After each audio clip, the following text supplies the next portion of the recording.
estamos aqui com o candidato Jair Bolsonaro, que está bem de saúde, com limitações, está bem, né? Estou bem, não posso abusar, tenho uma bolsa de colostomia aqui do lado, né? Mas estou com muita vontade de chegar em forma no dia 28 e, se essa for a vontade de Deus, ser eleito e pegar essa missão, que não é fácil, de comandar esse nosso Brasil. Pois é um momento em que há um clima de já ganhou e até um certo já perdeu do outro lado. O senhor já se considera o futuro presidente do país? Da minha parte, não tenho, já ganhou. Nós já vimos muitas coisas esquisitas acontecendo no passado. Obviamente, o que nós temos aí é uma pesquisa que nos dá aí quase 20 pontos na frente do adversário. E os meus eleitores dificilmente vão mudar de voto, a não ser que algo de anormal aconteça, aquela bala de prata, como dizem por aí. Mas mesmo assim, eu só vou considerar a vitória lá pelas, se isso ocorrer de fato, né, lá pelas 19 horas de domingo.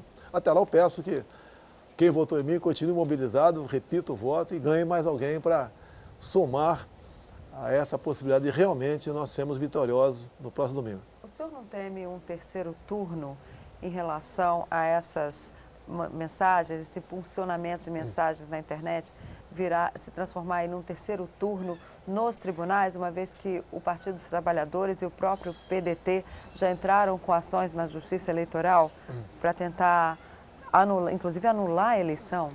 Primeiramente, onde começou tudo isso? Folha de São Paulo. É a mesma Folha de sempre, que acusou no dia 10 de janeiro uma funcionária minha que estava de férias de ser fantasma. Tá? E eles pegaram o recorde de jornal, tiraram manchetes e mandaram para o TSE. Você tem que apurar o que for possível, tudo bem, mas não tem um mínimo de indício de ter praticado isso. Diz lá o Haddad depois que em jantares estaria cooptando empresários. Desde o dia 6 de setembro, eu como em casa, eu tomo um caldo de galinha, não janto com ninguém, a não ser com a minha família. É o desespero por parte deles. Vão tentar de toda maneira, né, buscar talvez uma desculpa pela derrota nas eleições. Como é o uso da internet? O perfil do eleitor do senhor, candidato, é muito tecnológico, um perfil jovem. Como o senhor e a sua equipe usam a internet? Olha, o comandante da internet é o meu filho Carlos, que é vereador aqui no Rio de Janeiro. No Facebook, eu administro, sob a supervisão dele, nós temos 7 milhões de seguidores. Assim nas demais mídias sociais. É coisa que vem ao longo de anos. Nunca impulsionamos, nunca pagamos R$10 para impulsionar nada. E nós sempre botamos ali a verdade, a notícia fria, como ela acontece. E a conclusão, né, fica por parte de quem nos acompanha. Essa é a nossa internet. Nós não precisamos de buscar meios ilícitos para nos impulsionar. E mais ainda, desses 49 milhões de votos, dezenas de milhões são pessoas que trabalham gratuitamente para mim, que replicam aquilo que nós produzimos. E você não precisa de fake news, de mentiras para atacar o PT. Basta você pegar o que eles fizeram de mal ao longo de 13 anos e reavivar a memória das pessoas. Com verdade, nós estamos derrotando o PT. Quais são as suas prioridades? Se o senhor for eleito no dia 28 agora, no próximo domingo, quais serão as suas prioridades assim que o senhor tiver o resultado das urnas? O senhor já anunciou 3 ministros. Denise, eu te acompanho há algum tempo na Câmara, né? Você sabe como funciona aquilo lá. Findou as eleições. O eleito vai lá para os porões lá do Jaburu, junta ali seus 10 líderes com mais votos e loteia a máquina pública, diretorias de bancos, estatais, né? Loteio, ministérios, e daí o presidente fica refém desse pessoal. Eu ouso dizer que a maioria dos parlamentares são decentes, são honestos. É com esses que nós pretendemos governar. E eu comecei há 4 anos, de 2 anos para cá, o Onyx Lorenzoni, entre outros, se aproximaram e nós bolamos a estratégia pela governabilidade, sem o toma lá da cá.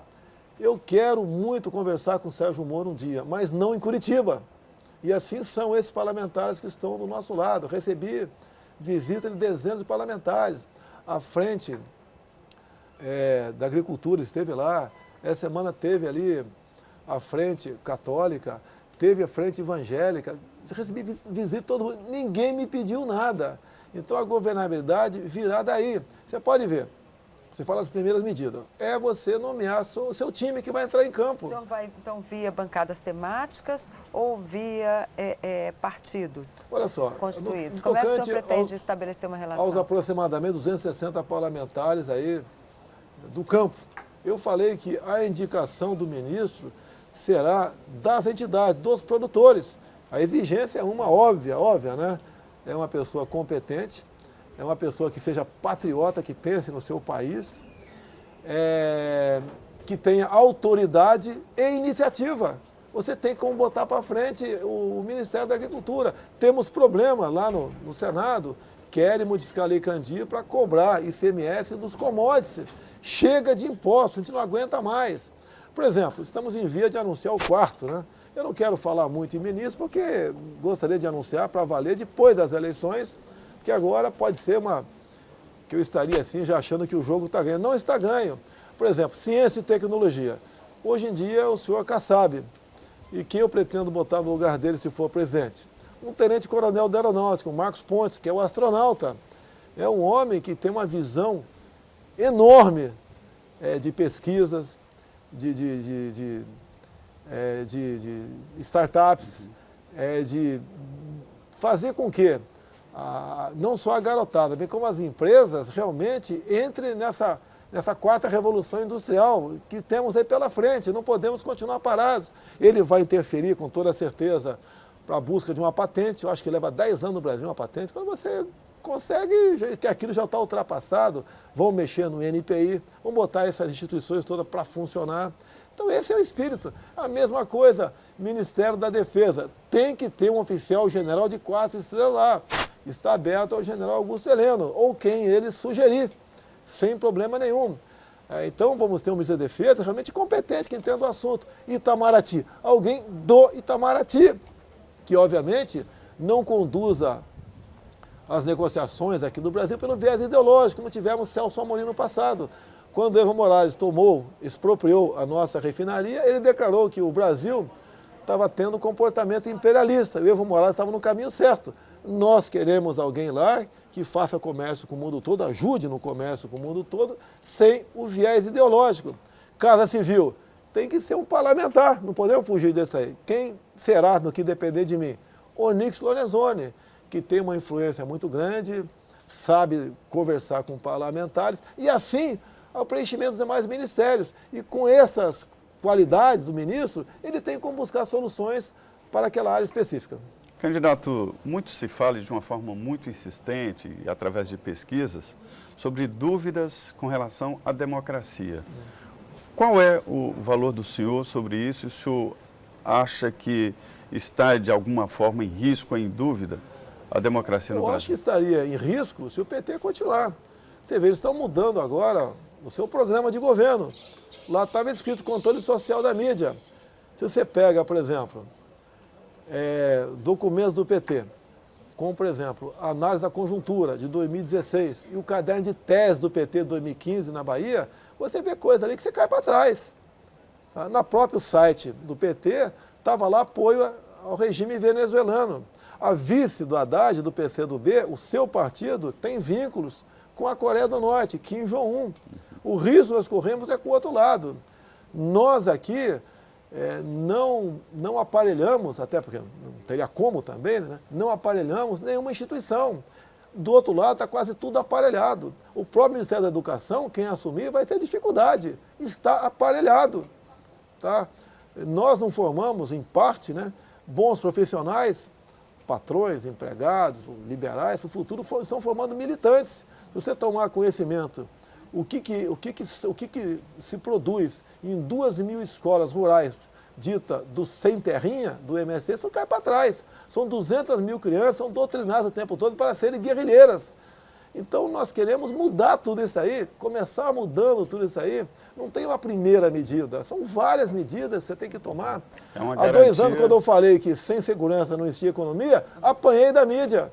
Agora você pode ver, sem segurança, tu não abre uma pizzaria no fundo da tua casa, que ninguém vai querer buscar a pizza lá, nem o motociclista vai querer levar em algum lugar da violência. Então, uma série de problemas, uma série de que você vai ter que enfrentar. E é para mudar uma o Brasil. garantia da democracia. É lógico que pela democracia, até não existe clima para isso, o militar não é aventureiro.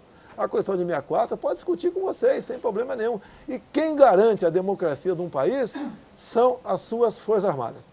Como é que o senhor vai fazer, então, para lidar com essa proposta de pacificação do país? Como é que o senhor vai trabalhar, tentar trabalhar essa pacificação, uma vez que o clima está muito acirrado e a gente não vislumbra essa pacificação no curto prazo? Como é que vai ser essa sua convivência com o contraditório? Você tem que dar exemplo. O PT, quando criou cotas, não foi para atender o afrodescendente pobre, foi para atender os seus afrodescendentes. Tá? O PT, quando entrou nessa questão LGBT, que não tínhamos problema, passou a ter problema. Tá? Qual a intenção deles? É ter um nicho em suas mãos. Tá? Quando joga nordestino contra sulista, o que acontece? Ele quer consolidar o voto do Nordeste. Quando eles mentem que eu vou acabar com a Bolsa Família, é para consolidar esses votos. É quando eles jogam patrões contra empregados, é a mesma coisa. Você tem que acabar com essa política divisionária. E o governo pode participar disso. Certa vez na Câmara, você estava presente, o Rebu lá comigo, né? Perguntaram, eu estava disputando a presidência da Comissão de Direitos Humanos, aqui perdi, por um voto, só tive o meu voto. Tá? Perguntaram a questão do afrodescendente, falei, serei daltônico. Por que um afrodescendente, um gay, ou seja lá o que for, tem que ter privilégio em relação aos demais? Somos todos iguais perante a lei. Lógico, você tem que buscar aí atender quem tem dificuldade, tendo em vista as suas condições de minoria, mas não criar ali superpoderes para aquela pessoa. Nós estamos numa dificuldade muito grande da relação de estados, municípios e a União. Uma relação difícil economicamente, os estados estão na maioria quebrados, né? E também a relação política também difícil. Como o senhor pretende se relacionar com os governadores?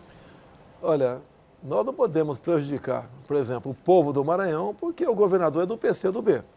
A proposta do Paulo Guedes é menos Brasília e mais Brasil. É o que for possível você tirar das mãos do Poder Central recursos e mandar para estados e municípios, ele vai fazê-lo. Você quer ver o Rio de Janeiro, por exemplo? Se eu tivesse lançado um filho meu candidato a governador, eu acho que teria muita chance de ser governador. Mas o que eu disse para os meus filhos? O Rio de Janeiro está mais quebrado que o Brasil. Tá? Agora, esse problema, em parte, vai subir para Brasília. Aí é uma complexidade enorme que vai estar nas mãos aí do meu ministro da Fazenda e Planejamento. Mas você acha que tem que equalizar. Você tem que buscar uma maneira de atender, porque vai ficar insolvente. Nós não queremos o caos em estado nenhum do Brasil. E eu acho que o Paulo Guedes é uma pessoa que, apesar de não ter tido experiência em governo nenhum, isso é bom no meu entender, ele tem uma boa equipe com ele. Ele não está trabalhando sozinho nessa proposta. Ele quer colaborar. Ele não tem nada a ganhar por sendo ministro. Ele está com a vida equilibrada, tranquila, muito mais do que a minha até, eu me sinto muito bem, mas ele quer participar. Já está com 68 anos. De fazer um novo Brasil. Tem boas propostas com ele. Espero que dê certo. Logicamente, os primeiros encontros, né? Com ele, eu falei, como a dona de casa fala muitas vezes, dos problemas que tem em casa para o marido. Vamos supor que ela não trabalha e o marido trabalha fora. Ela expõe os problemas, e o marido busca a solução. Ou o contrário, para não me chamar de machista aí, tá certo? E mais os problemas. Mas o senhor dará sempre a última palavra. Tem que ser, até é bom para o subordinado, porque você não faz nada sozinho no Brasil. E você tendo uma equipe, e eu quero fazer parte das equipes de cada ministério, não é que eu vou enfechar tudo em minhas mãos, não é isso. A maioria das questões ele tem que tocar o barco, senão eu fico maluco também, não tenho como estar onipresente. Uma certa autonomia, então, tem que ter. Agora, as coisas mais importantes, a gente tem que conversar. Algumas coisas convenceu o Paulo Guedes. Ele tem uma vivência econômica muito grande, e eu tenho política. Às vezes eu tinha uma boa proposta, eu falei, olha, não passa na Câmara ou no Senado. Não vou entrar em detalhe contigo. Não passa na Câmara ou no Senado, a gente tem que dar uma amenizada aqui. Reforma da Previdência. Quando falo em 65 anos. Eu ia lhe perguntar, o senhor vai pedir agora para o senhor, se o senhor for eleito, o senhor vai pedir para o Congresso já começar a trabalhar essa reforma ainda este ano, ou o senhor prefere trabalhar mais à frente com o novo Congresso? Eu acho que dá para dar que seja um pequeno passo agora, que eu tenho visto que não dá passo nenhum. Eu costumo sempre falar em remendo novo, em calça velha. Não dá jeito. Se conseguirmos dar um passo agora, não a proposta do Temer, uma proposta nossa mais light um pouquinho, deixa para o ano que vem nós apresentar uma proposta um pouco mais profunda. Nós não podemos prejudicar quem quer que seja e temos que respeitar as especificidades de cada trabalhador. Quem trabalha no ar-condicionado é diferente, quem trabalha virando massa aí, ou cortando cana, seja lá o que for. Você é favorável à idade mínima? Você não pode fazer para todo mundo isso, né? É injusto fazer para todo mundo. Eu, por exemplo, enquanto parlamentar, eu posso trabalhar aqui, eu acho que até 90 anos de idade. Agora, se eu fosse um pescador, eu acho que não teria condições de fazer isso daí. Agora, dá para você mexer sim, a Previdência Pública, dá para dar uma mexida nela, respeitando aqui o servidor público, a sua estabilidade, e dá para dar um passo, a gente apela para o patriotismo deles até, porque o que está pintado é que a Previdência vai quebrar. E nós não queremos falar, ó, quebrou, não tem o que fazer, não quero ser uma Grécia, vamos apelar. É melhor tu garantir 90% de algo do que você ter 100 e não ter nada no bolso no final do mês. O senhor já falou, de certa forma, que não gosta do Instituto da Reeleição. O senhor admitiria apresentar uma emenda para acabar com a reeleição? Olha, o que eu estudei, todo mundo foi contra. E eu pretendo, né, levar avante. Você não pode falar em reforma política, porque cada deputado vota de acordo com o seu interesse. Então é uma mentira quando o cara fala, vou fazer uma proposta. É uma mentira. Tá? O que eu gostaria de fazer? Conversar com os parlamentares, né? Vamos diminuir a grande reforma política. Né? Primeiro, eu quero uma urna eletrônica confiável, que possa ser auditada. Né?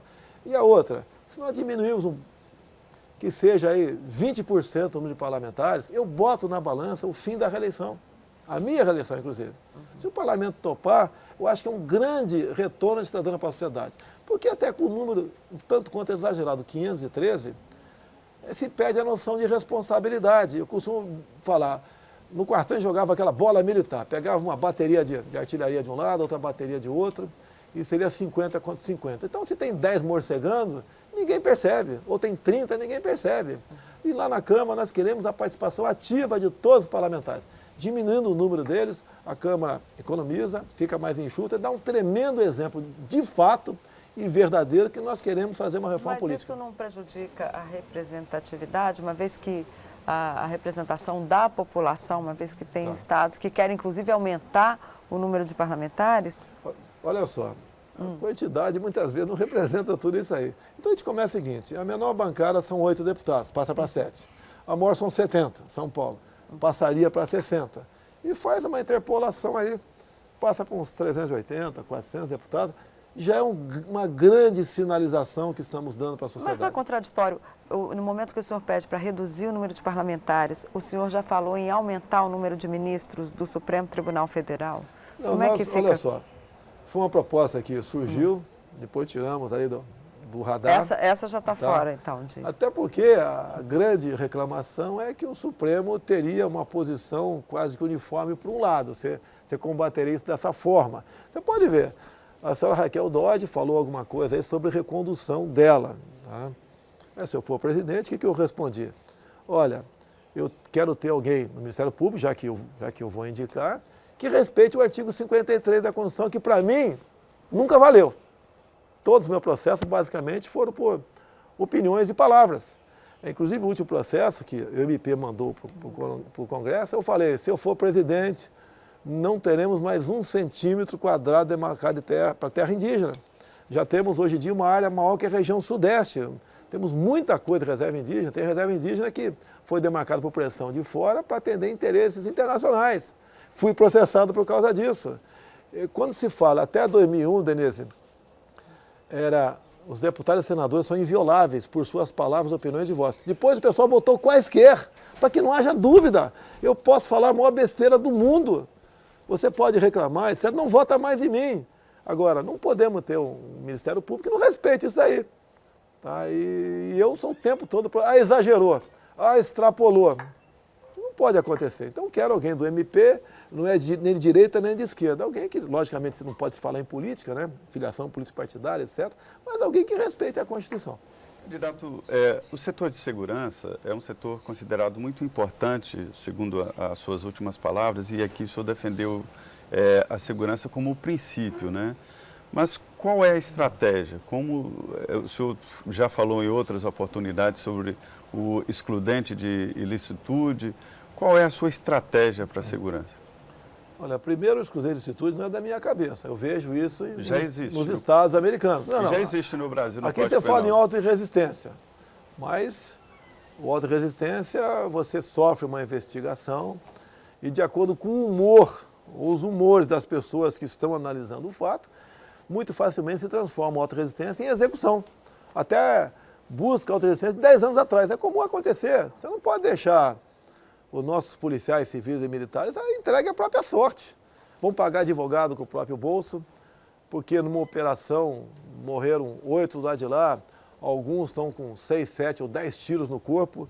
Vão processá-lo por excesso, isso é execução.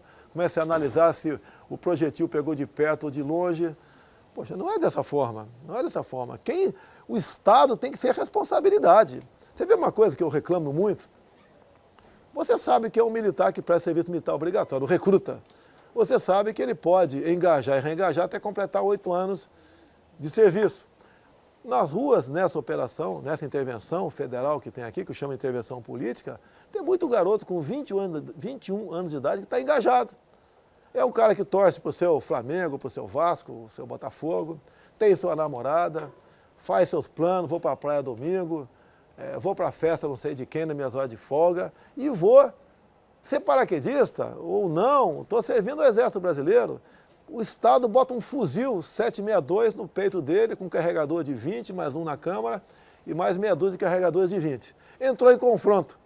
É justo você pegar esse garoto e submetê-lo a uma auditoria militar, que até há pouco tempo era tribunal de júri, para responder por um processo onde possa pegar de 12 a 30 anos de cadeia, se eu for presidente, não só os integrantes das Forças Armadas, né?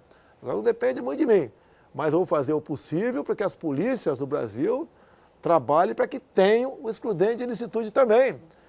Você vai num presídio aqui da PM, que eu já fui algumas vezes lá, tem gente que fez besteira e está pagando a sua conta com a sociedade. Mas tem gente lá que não é justa a punição. Eu já vi num tribunal de júri que eu fui, quem subiu o morro e lá houve uma morte, o chefe foi absolvido. E quem ficou tomando conta da viatura aqui embaixo pegou 19 anos de cadeia. Isso tem que deixar de existir. O nosso policial tem que ser respeitado. E quem manda ele para cumprir uma missão tem que ter responsabilidade. É isso que eu quero. Tem um problema aí que as pessoas, um jovem, de repente, de classe baixa, um jovem pobre que esteja na rua também não pode sofrer, acabar sendo atingido por um oficial e, mas a ilicitude e esse jovem negro pobre acabar... Não tem história de jovem, negro, pobre, é qualquer um, né? Claro. Todo mundo está em risco na vida. Obviamente... em operação, você tem que ter o excludente de ilicitude. Desculpa, candidato, mas o nosso tempo está acabando. O senhor tem 1 minuto para a sua consideração final. Meu muito obrigado a vocês pela oportunidade. Eu peço a Deus que continue nos iluminando, se essa for a vontade dele, que a gente possa realmente fazer um bom governo, defendendo a família, defendendo as crianças contra a ideologia de gênero, combatendo a não legalização das drogas, combatendo a não legalização do aborto, realmente sendo conservador nos costumes, liberal em grande parte na economia, de modo que, né, com o que nós temos aqui, nós possamos, unindo todos, né, pacificando o Brasil, produzir aquilo que traga felicidades a todos nós. É isso que nós queremos. Muito obrigada, eu queria muito agradecer ao senhor e a você. Até a próxima.